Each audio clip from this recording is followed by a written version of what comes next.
Windows 8 has reached end of life, and unlike what happened with Windows 7, Microsoft has been very clear that there will be no extensions. It is going away, and it is going away forever. But who cares, am I right? Even at its peak, hardly anyone used it. By comparison, even Vista was a hit. But why? Microsoft's greatest sin, we almost universally agreed, was throwing away the traditional desktop interface that they had spent 20 years perfecting in favor of this touch-centric approach that was so half-baked that even the few people who actually had touchscreens at the time warned everyone they knew to stick with Windows 7. So, good riddance to bad garbage then, right? Wrong. Windows 8 may have been a commercial failure, but it also introduced many of the innovations that Windows 10 would ultimately get credit for, and by the time it got its first and only service pack, it was not only not awful, but with some minor tweaks, it was one of the fastest, most stable, and most usable versions of Windows ever. I actually still use it to this day. So then, what did you miss out on? Statistically speaking, probably Windows 8, and given that I haven't segued to it, probably our sponsor. The Ridge. The Ridge wallets are high-quality, minimalist wallets designed for convenience and practicality. Follow the link below and use code Linus to save 10% off your purchase and get free shipping. The new start screen really did look great, and on the right device, it was actually pretty pleasing to navigate. This flat tile-like style was called the Metro design language at the time, and it was meant to unify the look of everything from Windows Phone to the Microsoft website to even the Xbox interface. It was probably Windows 8's biggest success story, and we still see its influence today, both in products from Microsoft and in products from its competitors. Along with this new design philosophy, they introduced Metro-style apps. Their influence also remains, but their long-term success is at best questionable.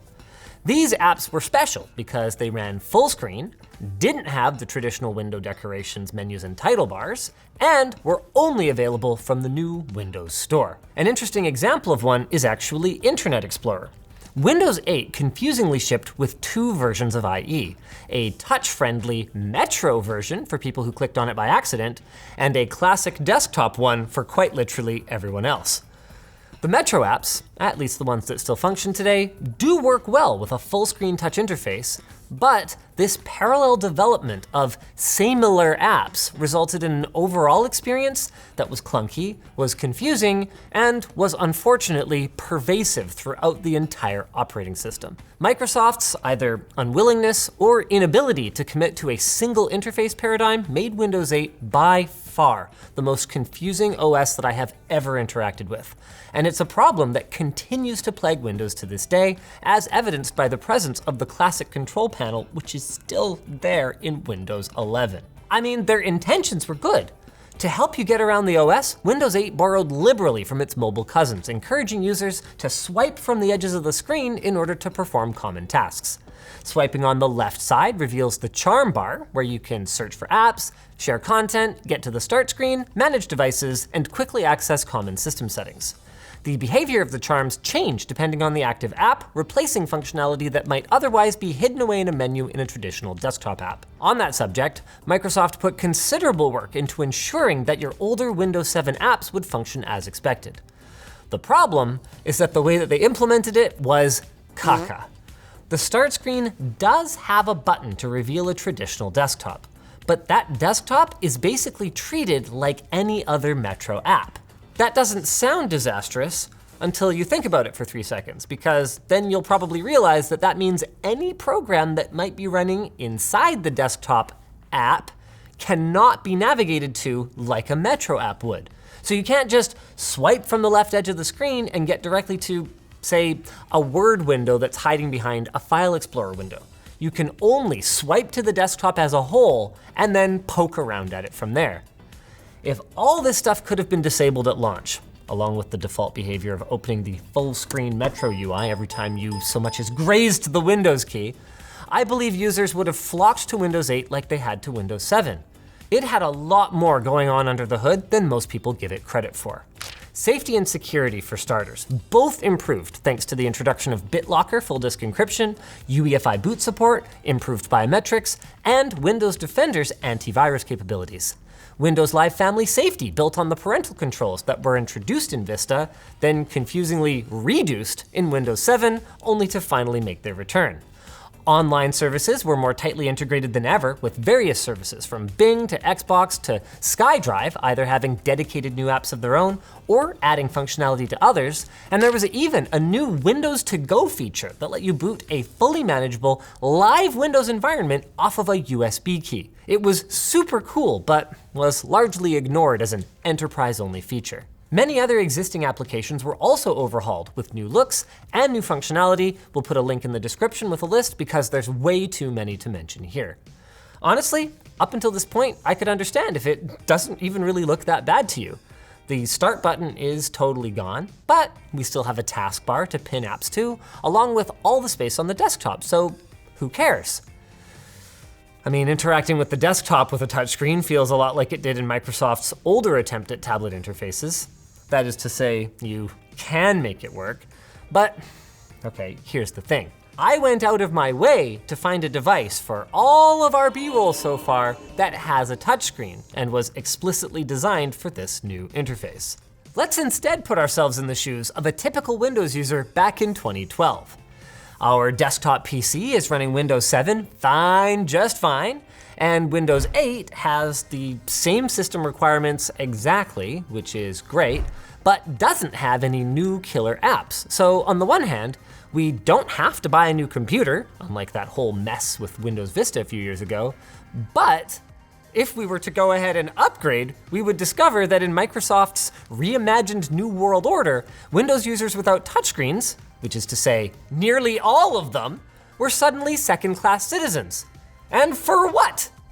Instead of just swiping anywhere along the edge of the screen to activate the new navigation and tools, mouse and keyboard users had to move the mouse into one of the four corners of the screen and then, get this, left or right click depending on what they were trying to do. This is A, awful because it's really easy to activate it by accident, say when you're, I don't know, trying to close an app, and B, completely different from the touchscreen experience. I mean, why not just have mouse users move the cursor to the right side of the screen, click, and then drag in to get the charms bar? You know, so there has to be an intent to it. Then you could just do the same thing on the left to switch apps. I mean, the idea of having a hidden menu or taskbar on the edge of the desktop wasn't even a new one. You could auto-hide the taskbar way back in Windows 95. So why not make use of that same thing here and give everyone an equal experience? Making it even worse, Microsoft didn't go out of their way to explain the new navigation scheme to the user, that is, outside of the initial setup. So if your favorite grandchild happened to set up your new PC, or if you wandered off to make a sandwich while the installer was doing its thing, you would have had no idea that these important features even existed. With the start button ripped from the taskbar, it also wasn't obvious how users were intended to launch desktop apps. If there wasn't an icon on the desktop or on the taskbar, you would either have to open up the start screen by moving your cursor into the bottom left corner, past where the start menu should have been, and then left click to open the start screen. Then you'd have to right click on the start screen, selecting all apps, and then finally find and click on your app.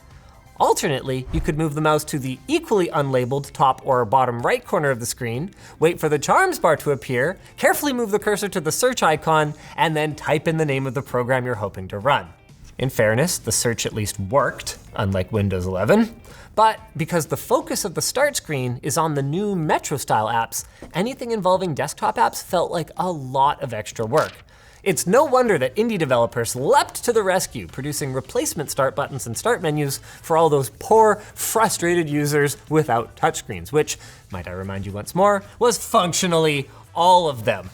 Now, before you start to comment, obviously Linus has forgotten about keyboard shortcuts. Of course, I know there are keyboard shortcuts, but come on, we have all watched that relative use their computer. Keyboard shortcuts might as well not exist for most people, and we need to accept that, and we need to build interfaces that account for it. I haven't even gotten to the worst part yet. You couldn't play FreeCell or Minesweeper without downloading them from the new Windows Store with your shiny new and mandatory Microsoft account. Sorry, I should have warned you before saying something that upsetting. If you feel the need to replace your underwear, you can check out our new designs at lttstore.com. In all seriousness though, users that upgraded existing systems were not happy with the interface changes, and they told their friends, who told their friends, who all appear to have listened, because Windows 8, as it was first released, never managed to crack even 10% of the market of Windows users. Luckily though, Microsoft also listened, and just days before the 1-year anniversary of Windows 8, they released a service pack that was so roided out, it necessitated a whole new version number. Windows 8.1 arrived on the scene like Gandalf on Shadowfax, bringing with it the start button and a whole host of new features and usability improvements.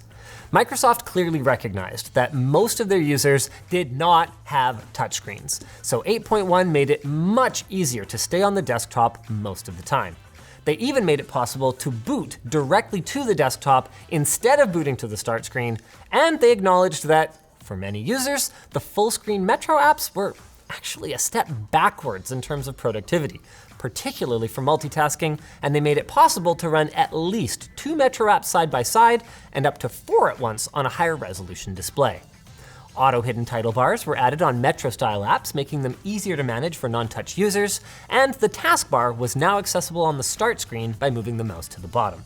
8.1 also allowed more customization of the start screen, added more built-in apps, greatly expanded the settings app so that you weren't forced to revert to using the old control panel to deal with common administrative tasks, and improved the search charm by allowing it to find files and online content rather than just programs.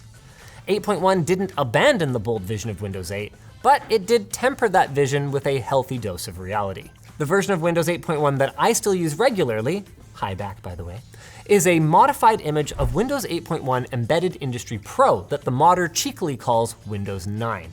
It hacks out any unnecessary telemetry and pre-packages a variety of usability mods, resulting in an extraordinary combo of stability, responsiveness, and low system requirements.